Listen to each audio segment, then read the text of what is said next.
Welcome, dear learners. I would like to welcome you all to this lecture, which is included in our MOOC course on international economics. So, this course on international economics has different modules, and this is 11 modules. And this unit in this lecture, basically we will discuss about equilibrium and disequilibrium in the balance of payment. Now, let me start with introduction. Balance of payment is a critical financial statement that records all economic transactions between a country and the rest of the world over a specific period. So, usually it is of 1 year. Now, it comprises basically two main components: the current account, which I have already explained in the previous lecture, which includes current account includes trade in goods and services, and capital account, which captures financial flows. A balance of payment implies that the total value of export equals the total value of import. However, if you see in reality, in empirical situation, most economics or most countries experience disequilibrium due to various reasons which can be categorized into economic, political and structural factors. Now, understanding the balance of payment or understanding the equilibrium or disequilibrium in the balance of payment. So, the ideal situation should be that BoP should ideally be in balance, meaning that the outflows or the value of outflows and the value of inflows of foreign exchange should be equal. So, when a country received export equals its payment for import, the balance of payment is always in equilibrium. This is obvious. However, in reality, what happens? Export or import is not equal to each other. Either import exceed to export or export exceed to import. So, if a country's, for example, export exceeds its import, it experiences a balance of payment surplus.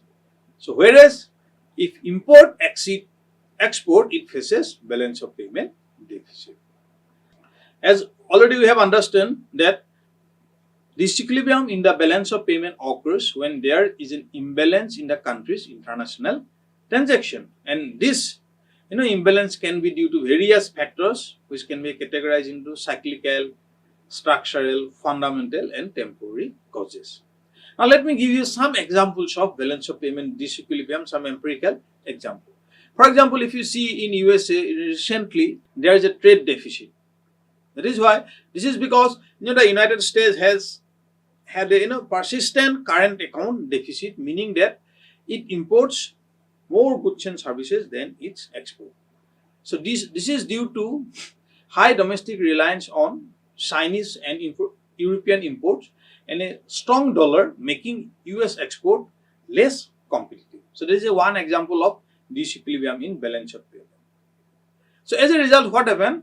What the US do? The United States covers this deficit through capital inflows such as foreign investment in US assets such as stock, bonds and real estate.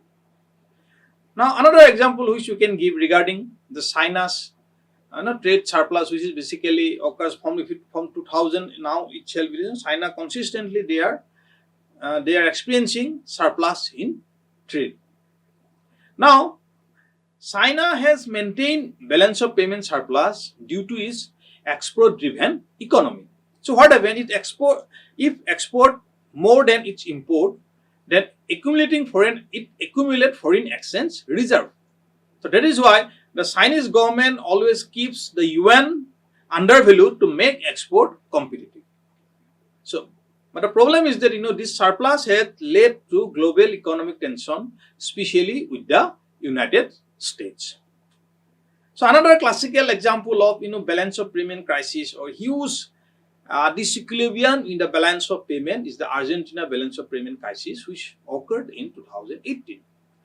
So, what happened? Argentina faced a severe balance of payment deficit due to high debt repayment, capital outflows and trade imbalances. So, as a result, what happened? the Argentina currency, that is, which is known as peso, it depreciated sharply, causing inflation to skyrocket. That means there's a huge rise in inflation. The rate of inflation is quite huge due to the BoP crisis which occurred in Argentina in 2018. So as a result, since there is a huge deficit, as a result, what government of Argentina, they sought help from the International Monetary Fund to stabilize the economy. We can also give the example of Germany trade surplus during 2000, the first decade of the previous century. So what happened, Germany consistently launched the balance of payment surplus due to its strong manufacturing and export sectors. So as a result, what happened? The euro lower value makes German export, cheaper. So this surplus has led to criticism from other European Union countries which struggle with trade deficit. This is another example of disequilibrium in the balance of payment. So whenever we are talking about we are giving example of disequilibrium in the balance of payment, we cannot ignore we cannot forget what what happened to India during the balance of payment crisis which happened in 1991. So what happened in 1991 due to huge balance of payment crisis or severe balance of payment crisis, it basically due to high current account deficit in India, and it leads to low foreign reserve, and which ultimately lead to political instability. So the situation has become so so worst, or you can say so severe that the India had only 2 weeks worth of foreign exchange reserve left. So that is why India is not in a position to import the required commodities from abroad, because they have no foreign exchange reserve. They have only foreign exchange reserve which can sufficient to import commodities only for 2 weeks. To resolve this, what India do? India, that problem, India undertook economic liberalization. So devalued its rupee and took, India has, it took loan from the IMF, International Monetary Fund. So these are some of the examples of disequilibrium in the balance of payment. Now, after giving the example of balance of payment disequilibrium, now we are in a position to discuss what are the factors that causes disequilibrium in the balance of payment. Now, the first factor which caused balance of payment disequilibrium is the natural calamities. What natural calamities is all about? For example, natural disasters such as famines, drought, earthquake, and flood. It significantly impact a country's balance of payment. Now, in underdeveloped countries, these calamities often result in increased import of essential commodities, because in underdeveloped countries we observed that we've seen that, for example, in India we have a huge population. Now when there is some kind of famines, drought or flood, what happens? There is a scarcity of essential commodities. So to ensuring food security, the government of India has to import those commodities from abroad. So that is why it reduce the foreign exchange reserve of that particular country. So ultimately what happened? Consequently, those kind of situation lead to deficit in the balance of payment. Now, another important cause of the disequilibrium in the balance of payment is the overvaluation and undervaluation of currency. Usually what happens? Exchange rate fluctuation play a crucial role in balance of payment status. So as a result, what happens? Overvaluation of a country's currencies makes it export expensive and import cheaper. So leading to unfavorable balance of payment. So conversely, what happens? Undervaluation boosts export by making them more competitive while reducing import, leading to a favorable balance of payment. Another important cause of balance of payment or disequilibrium in the balance of payment is price fluctuation and inflation. So generally what happens, the inflation or the rate of inflation can severely impact a country's balance of payment by making domestic goods more expensive in international market. So, so as a result, what happened? The export decline while import increases. So leading to a deficit in balance of payment. So that is why it is said that stability of prices or price stability is essential for maintaining equilibrium in balance of payment. Economic stage of development. So at what stage a country running, or the stage of development of a particular country is also a determining factor for balance or imbalances in the balance of payment of a country. The economic state of a country is because it significantly influences the balance of payment. Usually what happens, developing countries often experience balance of payment crisis because they usually import capital, goods, machinery and technology for industrialization. But in contrast to that, if you see the developed countries, they have established industries, and as a result, they have a more balanced BoP. Now, another important cause of balance of payment disequilibrium is the changes in foreign demand. So, what happens? The demand for a commodity or taste and preferences of a commodity changes. So, as a result, if global preferences, fashion trend or consumer habits change, it can lead to reduced demand for a country's export. So a decline in export demand directly affect the balance of payment crisis and causing disequilibrium. So reverse is the case. A increase in export demand of a particular country positively affect the BoP and cause positive demand or positive or can say surplus in balance of payment for a particular country. So when we are talking about the causes of disequilibrium in the balance of payment, cyclical fluctuation is also considered as one of the important factor which cause balance of payment disequilibrium in almost all the countries in the world. So, for example, if you see in economic cycles such as periods of boom and depression impact the balance of payment.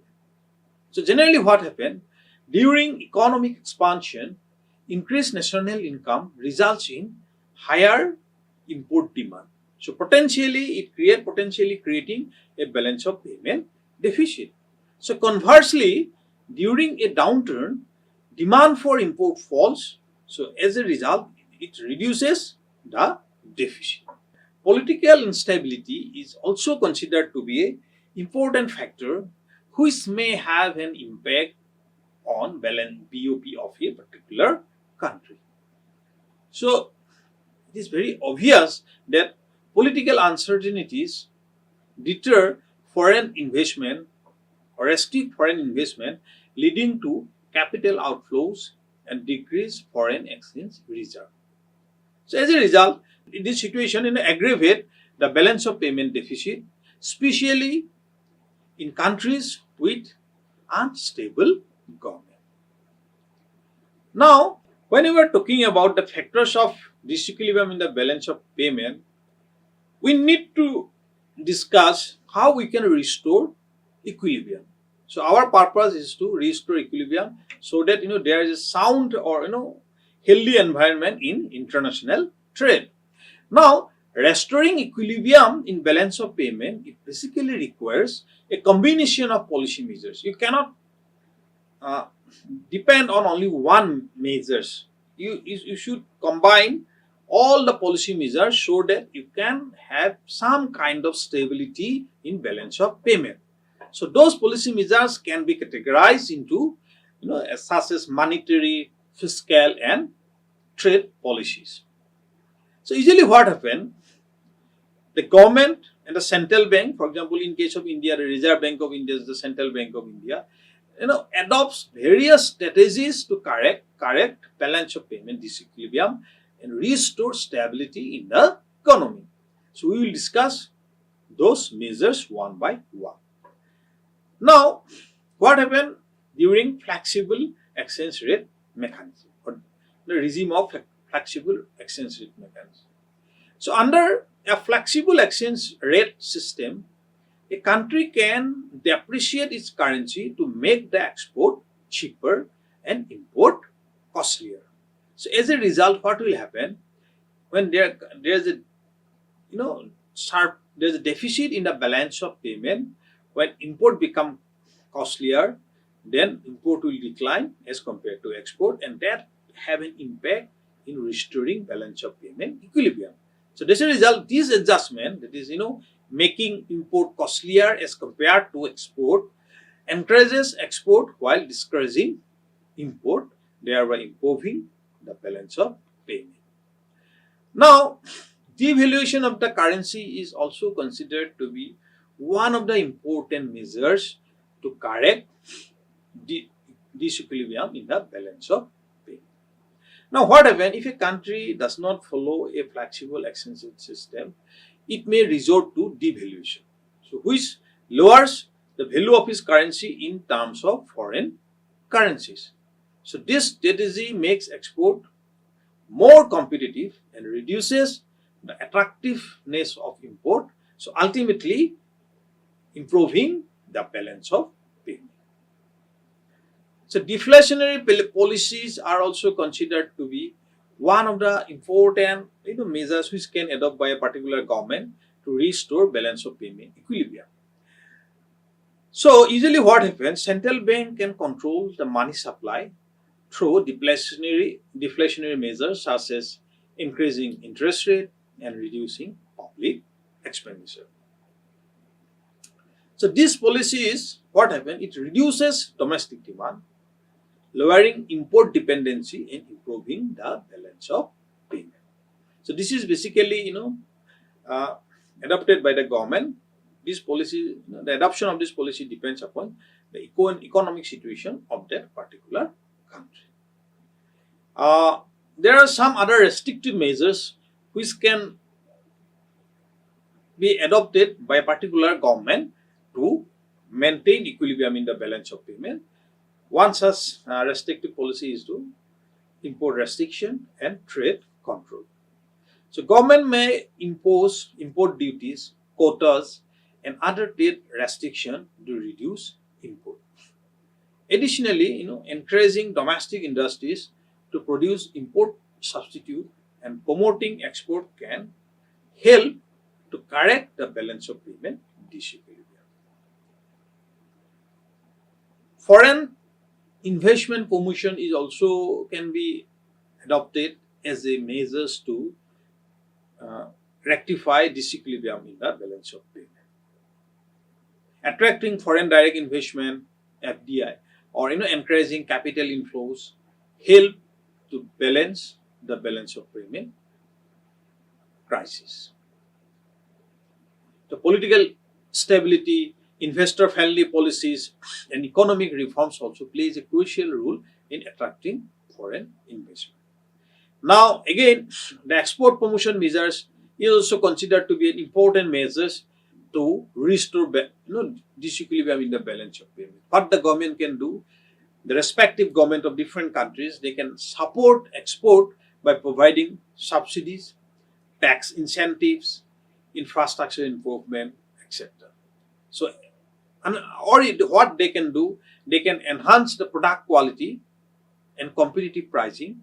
So this will help to boost export, leading to a favorable balance of payment. Now, another measures which we can discuss as a effective measures of restore equilibrium in balance of payment is the interest rate adjustment. So when the domestic interest rate align with the global interest rate, capital movement balance the balance of payment. But that is why a higher domestic interest rate attract foreign capital, reduce balance of payment deficit because investment is more attractive.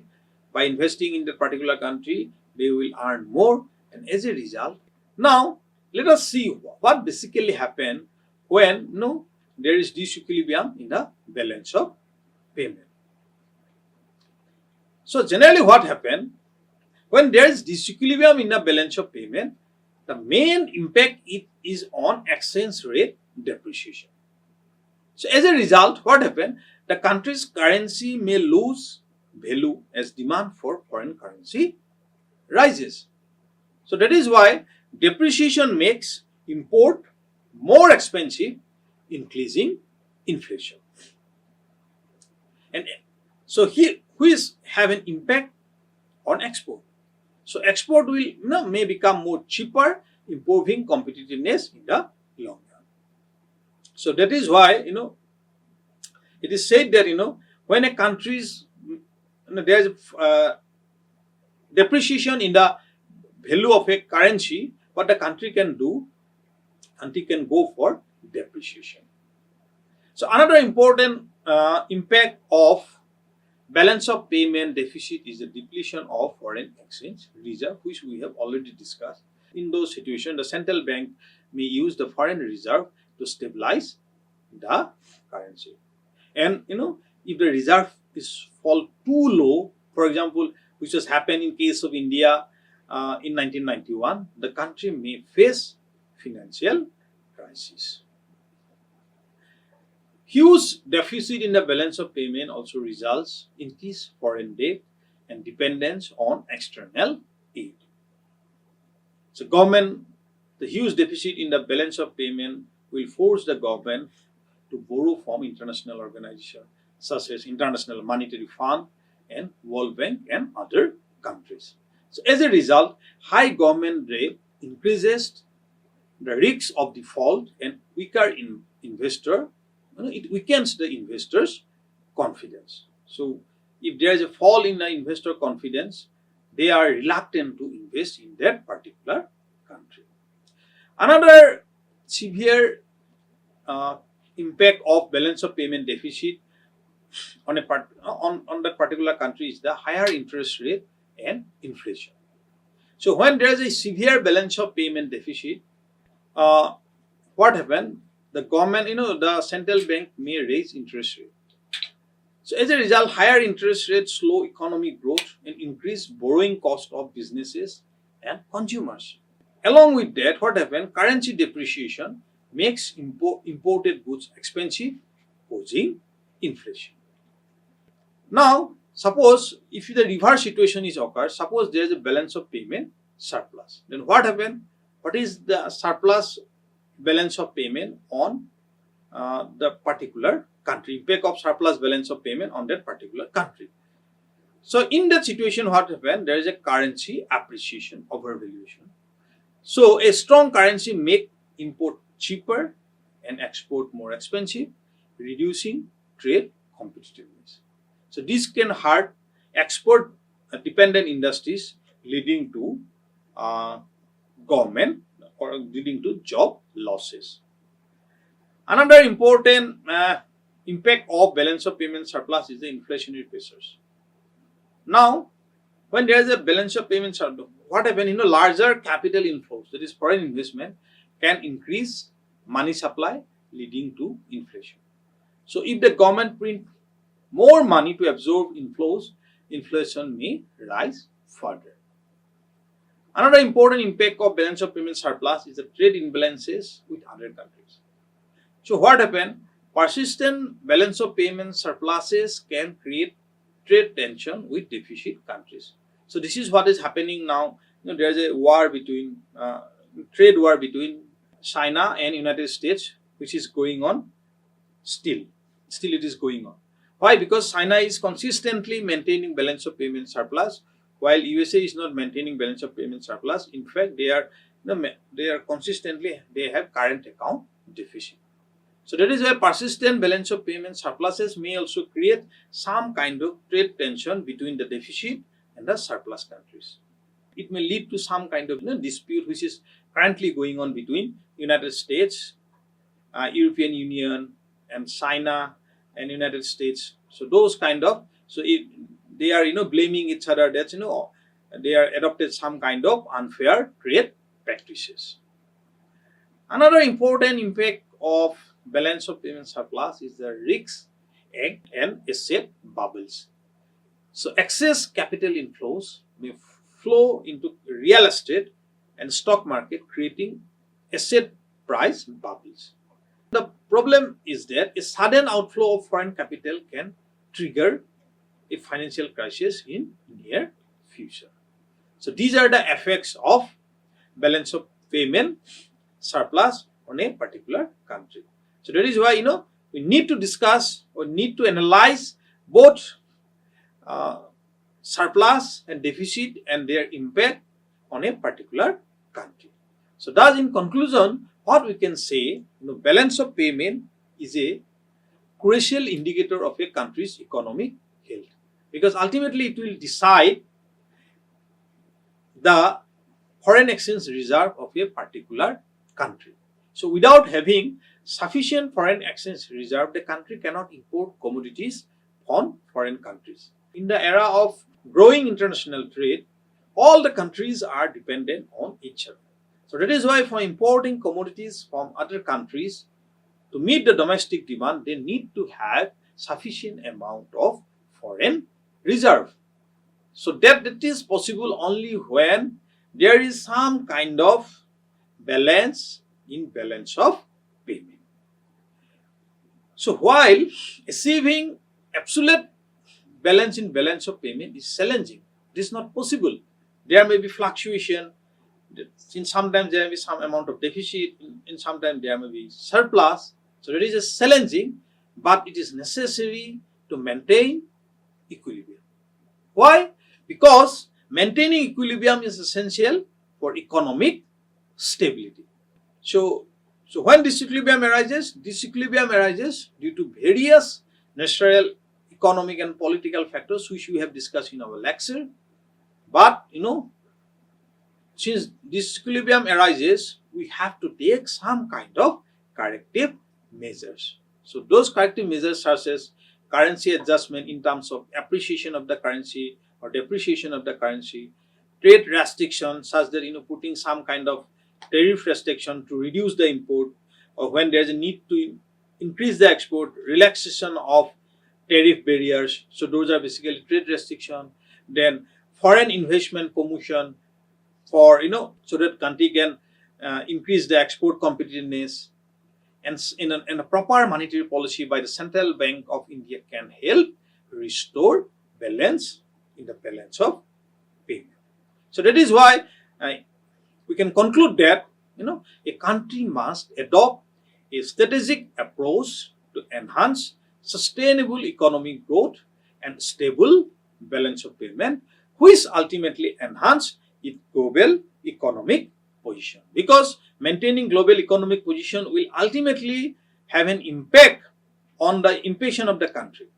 So the foreign direct investment, there will be inflow of capital in a particular country only when that particular company is confident enough to invest in that particular country. So that is why it is said that balance of payment is a crucial indicator of country's overall economic